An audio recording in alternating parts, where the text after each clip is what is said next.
I couldn't stop smiling as I looked around the restaurant. Everything was perfect. The decor, the food, the music. After 3 years of dating, Lucas and I were finally engaged, and tonight was our engagement party. In just 3 months, we would be married. My name is Alice, I'm 26, and I'm a marketing executive at Evolve Dynamics. I met Lucas at work 3 years ago when he joined our team. We hit it off right away during a company retreat, and the rest is history. Tonight, we were surrounded by our closest friends and family to celebrate our upcoming wedding. That is, most of my family. My parents, Carl and Amelia Johnson, were there, but their smiles were a little forced. My younger sister, Mia, was also there, looking bored as usual. She couldn't stop fiddling with her new phone, probably the third iPhone she'd bought this year after losing or breaking the previous ones. We've never been very close, and our relationship has only gotten more complicated over time. May I have everyone's attention, please? My mother tapped her spoon lightly against her glass, and the conversation in the room slowly died down. I want to congratulate my beautiful daughter Alice and her wonderful fiancé Lucas. May your wedding be filled with love and happiness. Everyone raised their glasses and toasted. I smiled at Lucas, squeezing his hand under the table. I also have an important announcement to make, my mother continued. Something in her tone made my smile falter. After talking about it a lot, Carl and I have decided that we're going to. The room went silent. I laughed, thinking it was a joke. That was a good one, Mom. But that's my money and I'm not giving it to anyone else. Her face grew serious. This isn't a joke, Alice. Your sister is getting married a few months after you, and she needs that money more than you do. I felt my face heat up. What are you talking about? This money is mine, my dear. You earn well, and Lucas is also stable. Mia and her fiancé don't have much. She deserves to have the wedding of her dreams, too. You've got to be kidding. I raised my hands, feeling them tremble. This money is in my personal account. You can't just decide to give it to Mia. Mia almost knocked over her chair as she stood up. Don't be so selfish, Alice. You could have offered to share it with me a long time ago. You know I need it more than you do. This money is for our wedding and the down payment on a house. I answered firmly. Lucas and I are planning something simple, being responsible. Oh, because your sister doesn't live modestly, right? My mother replied, exasperated. Her salary is low, her fiancé doesn't earn much, and she deserves a beautiful wedding. I crossed my arms, looking straight into her eyes. You can say whatever you want, but I'm not giving you my money. My mother's face turned red. See you in court then, she snapped, grabbing her purse and leaving the restaurant. My father and Mia followed her. My mind raced back in time. When I was 16 and Mia was 13, our parents had set up these accounts for us, telling us that we could access the money at 18 and use it for whatever we wanted. When I turned 18, I got into a public university on a partial scholarship. I worked hard in high school, and my good grades paid off. I was always careful with the money in the fund, using only what I needed to pay for college and saving the rest. Over time, the account even grew with interest. I had always been responsible, planning ahead and thinking about my future. Mia, on the other hand, did something different. When it was her turn, she chose a very expensive private college. I remember the day she announced it at dinner. I got into Princeton, she shouted, waving her acceptance letter. My parents were thrilled. We're so proud of you, honey, my mother said. Use your fund however you need. The thing is, Mia was never really focused on her studies. She spent most of her time partying and shopping. 2 years later, she dropped out of college, having already spent a good portion of her fund on tuition and a luxurious lifestyle. I still remember the phone call I got from her. This is all a waste of time, she said nonchalantly. I've got a business idea that's going to make me rich no matter what. The idea was to open an online boutique selling expensive yoga clothes that she designed herself, even though she had no design experience whatsoever. She blew through what was left of her fund by renting a fancy storefront, hiring a professional photographer to take pictures of the products, and throwing a lavish launch party with champagne and even paid celebrity guests. The business failed within 6 months. She hadn't bothered to research the market or write a business plan. In the end, the only thing left of the fund was an expensive car she had bought on impulse, thinking she was guaranteed success. "At least I came out of this with a nice car," she said when I mentioned her financial situation. "Stop worrying so much, something will work out." This has always been Mia's philosophy of life. Act first, worry later, or better yet, let others do the worrying for her. I graduated, got a great job at Evolve Dynamics, progressed in my career, and met Lucas. Life was going well, and I planned my future carefully. I saved most of my fund and watched it grow with interest. Lucas and I talked a lot about how to use it, part for our simple wedding and the rest as a down payment on our first house. Meanwhile, Mia started dating a guy named Oliver, who worked at a cell phone store. After only 6 months together, they got engaged and planned to get married a few months after Lucas and I. I was happy for her, even though I didn't know Oliver well, but I never imagined that she would try to take my money to pay for her wedding. That night, after our disastrous engagement party, I finally got to sleep. I ignored my parents' threats, thinking that the law was on my side. They couldn't just take my money. I had no idea how wrong I was. In the days following the fiasco of the party, my phone wouldn't stop buzzing with notifications. My parents were furious. There were calls, texts, and audio messages, all saying the same thing: that I had betrayed my family, that I was selfish, ungrateful, and that I would regret my decision. 2 weeks later, I found an official envelope in my mailbox. My stomach turned when I saw that it was from a law firm, Meridian Legal. Inside was a statement of claim from my parents. "I can't believe they did this," I whispered, sinking into the couch. They really were suing me. Later that day, I received an email from a lawyer named William Smith offering a pretrial settlement meeting. I was curious to know what kind of legal argument my parents thought they had, so I accepted the meeting. The next day, I sat across from my parents and their lawyer in a cold, impersonal conference room.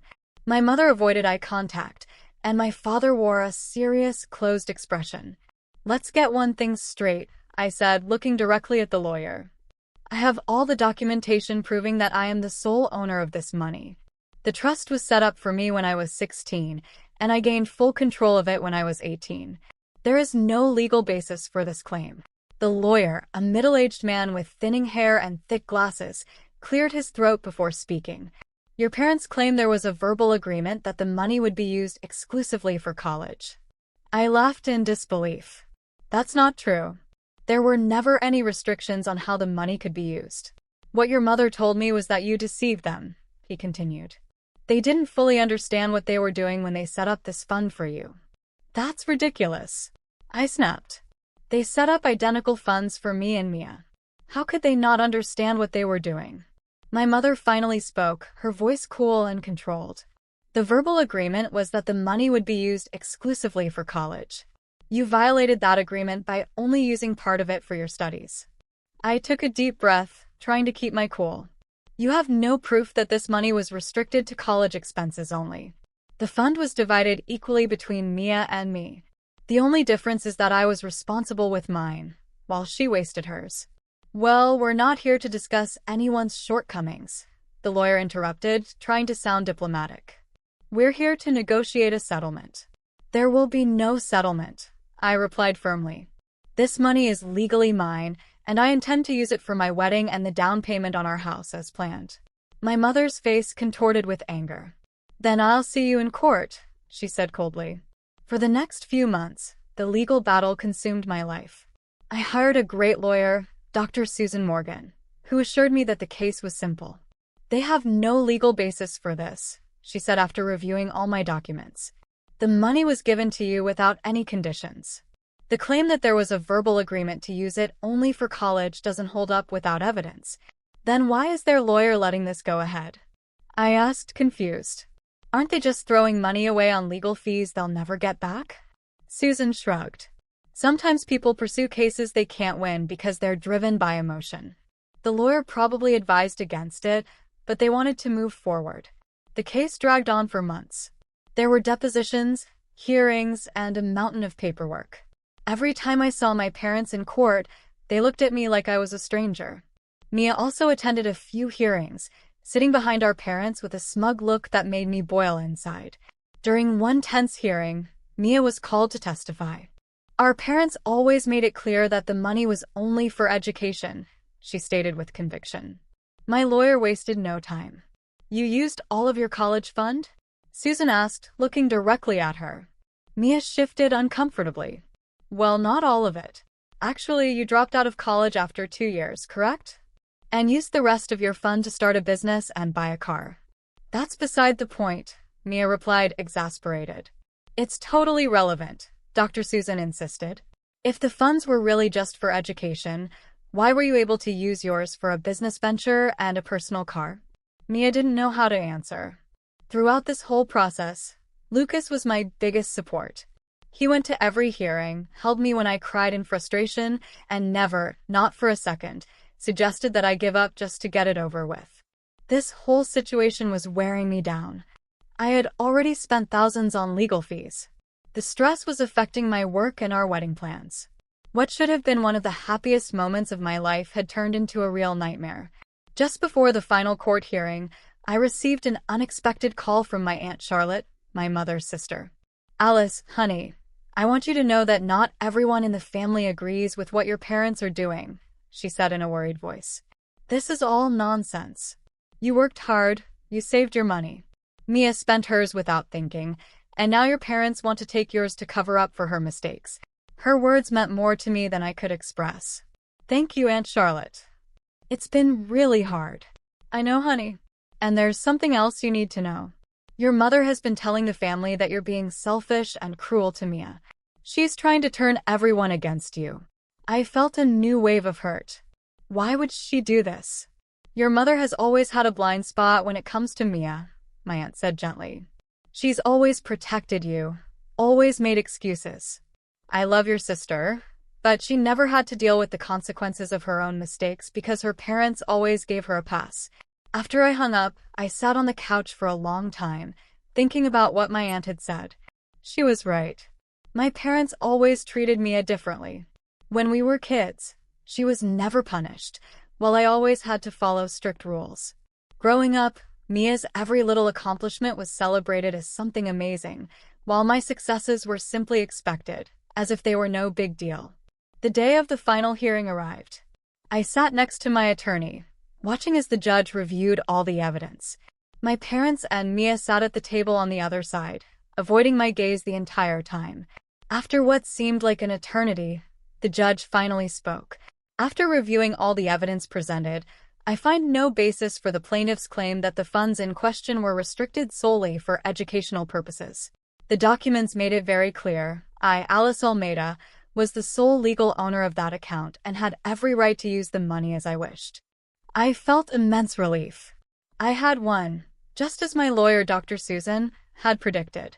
But when I looked at my parents' furious faces and saw Mia crying with a victim's expression, I realized that, although I had won the battle in court, I had lost my family in the process.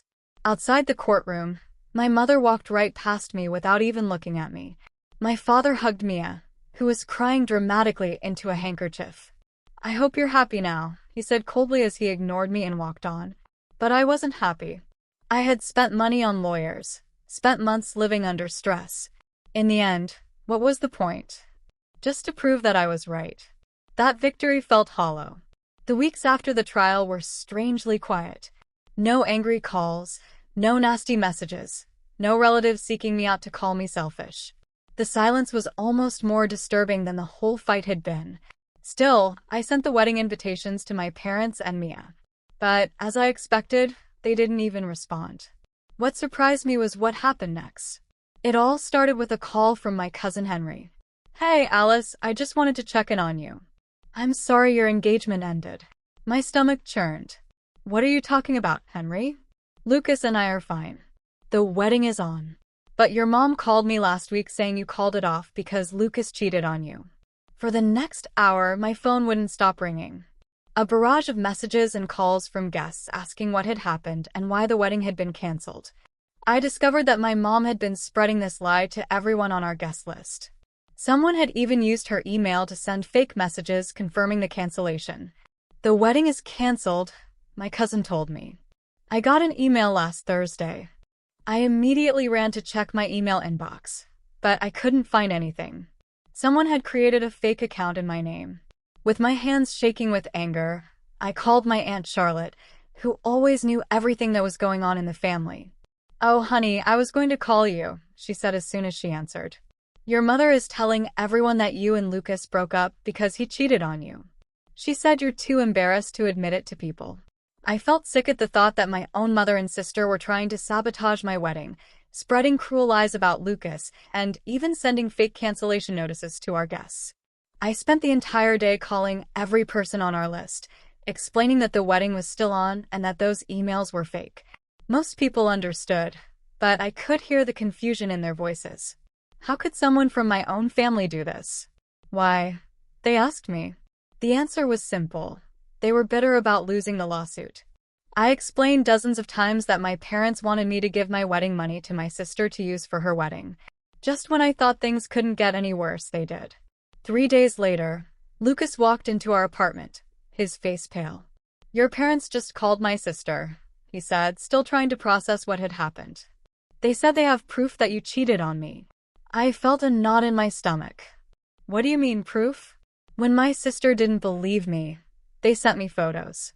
Lucas showed me the images on his phone. I couldn't help but laugh, even in the middle of that absurd situation. They were poorly photoshopped. A random woman, but with my face poorly pasted on her head, appeared next to a random man. "Do your parents really believe that?" I asked, still shocked. "Of course not," Lucas sighed. "The photos are so ridiculous that it's not even possible to take them seriously. The editing was so poorly done that even a child would realize they were fake." Lucas ran his hand through his hair, frustrated. "My sister and her husband are worried about what else your family might try to do," he said. "They suggested we hire security for the wedding. It was a good idea.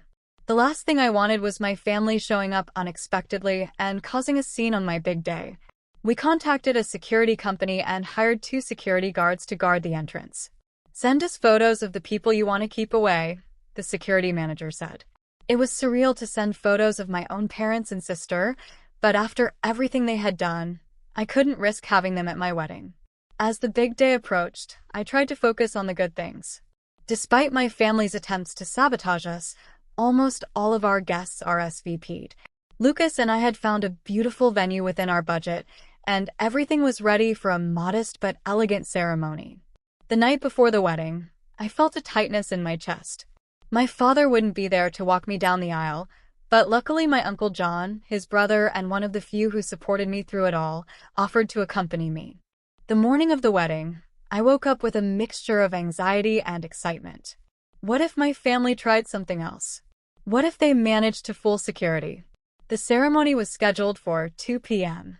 Around 1:30, the guests began arriving and were seated in the garden, where we had set up rows of white chairs in front of a flower-covered arch. From the bridal suite, I peered out the window, watching our friends and family gather. At 1:45, there was a knock on the door. "Miss Oliveira?" It was one of the security guards. My heart raced. "We thought you might like to know. We just stopped a young woman trying to enter through the back door. She matches the photo you provided." It was your sister. My heart raced. "Was she alone?" I asked. "Yes, but she was carrying a can of red paint." We stopped her at the security office. A wave of anger washed over me. Red paint. Mia wanted to ruin my wedding dress or maybe throw paint all over the ceremony venue. Just thinking about it made me feel sick.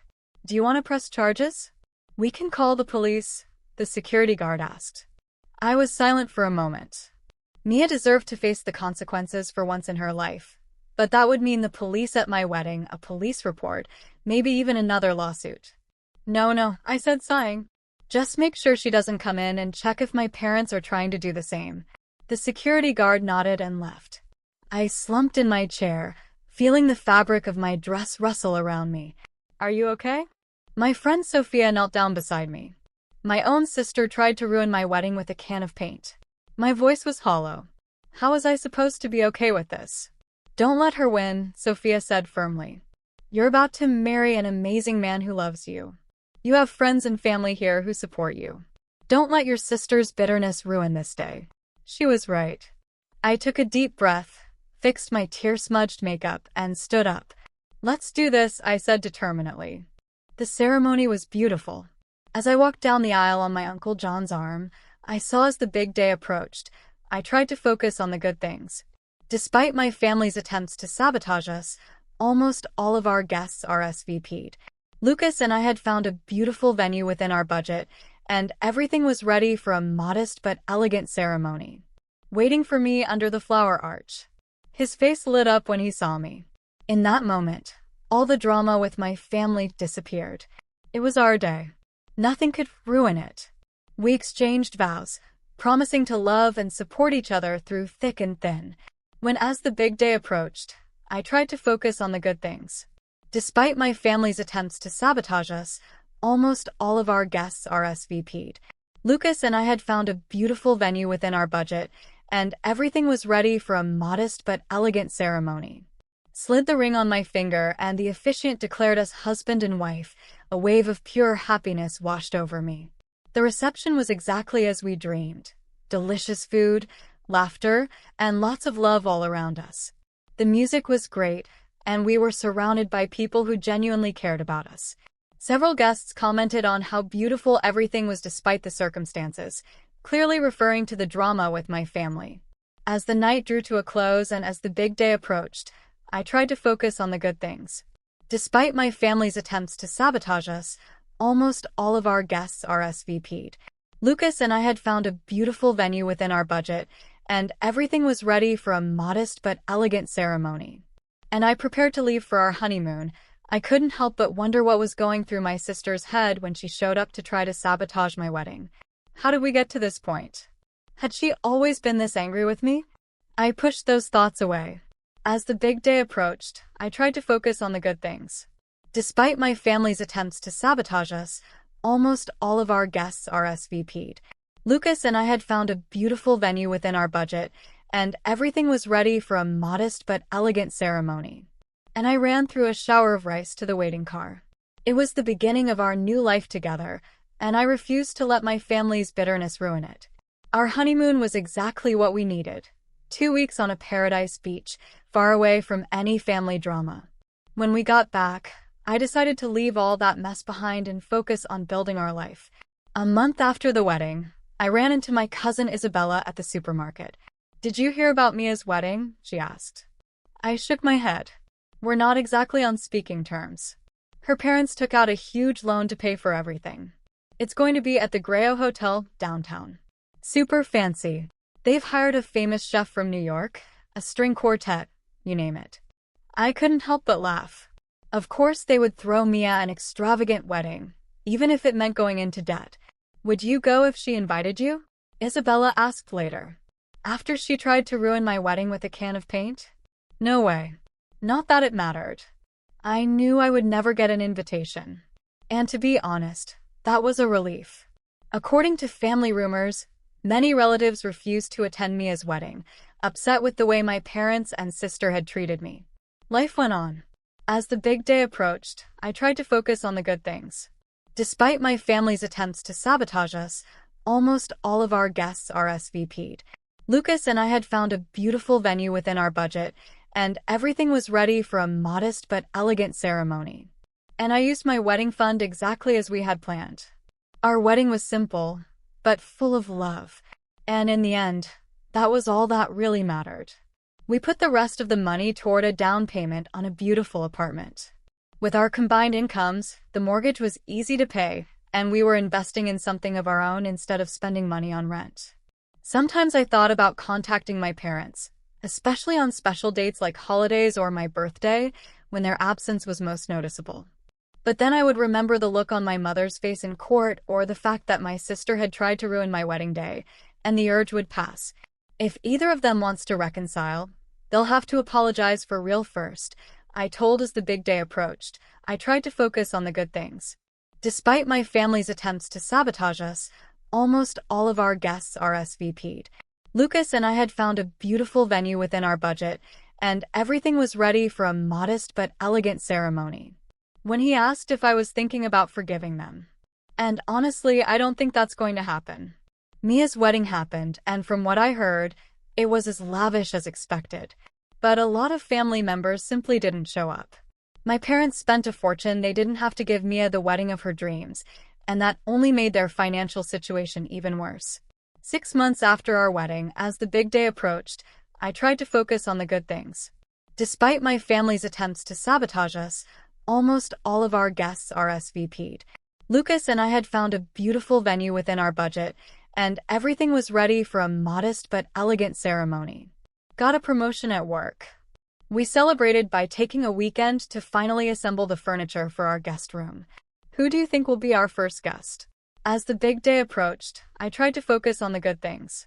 Despite my family's attempts to sabotage us, almost all of our guests RSVP'd. Lucas and I had found a beautiful venue within our budget, and everything was ready for a modest but elegant ceremony. Asked as he tried to fit a dresser drawer back in. I stopped to think for a moment. Maybe one day my parents would show up. Maybe one day Mia would grow up and realize how childish she had been, but I wasn't going to count on that. Whoever it is, I replied, it will be someone who truly cares about us. As we settled into our new home and married life, I realized something important. Family isn't just about blood ties. Family is about being surrounded by people who support you, respect you, and want the best for you. My parents and sister made their choices, and I made mine too. Greed and pettiness spoke louder to them than our relationship. It hurt, but I had already accepted it. As the big day approached, I tried to focus on the good things. Despite my family's attempts to sabotage us, almost all of our guests RSVP'd. Lucas and I had found a beautiful venue within our budget, and everything was ready for a modest but elegant ceremony. I had friends who stood by me. I had relatives who recognized how unfair it all was. And most importantly, I had remained true to myself. I didn't give in to their demands or let them manipulate me. The money from my wedding fund was used exactly as the big day approached. I tried to focus on the good things. Despite my family's attempts to sabotage us, almost all of our guests RSVP'd. Lucas and I had found a beautiful venue within our budget, and everything was ready for a modest but elegant ceremony. And I had planned to start our life together securely and without unnecessary debt. As I looked around our apartment, at the life we were building, I knew I had made the right choice. That money gave us more than just a home. It gave us independence, security, and the opportunity to build our future on our own terms. And that was something I wouldn't trade for anything, not even the approval of my family.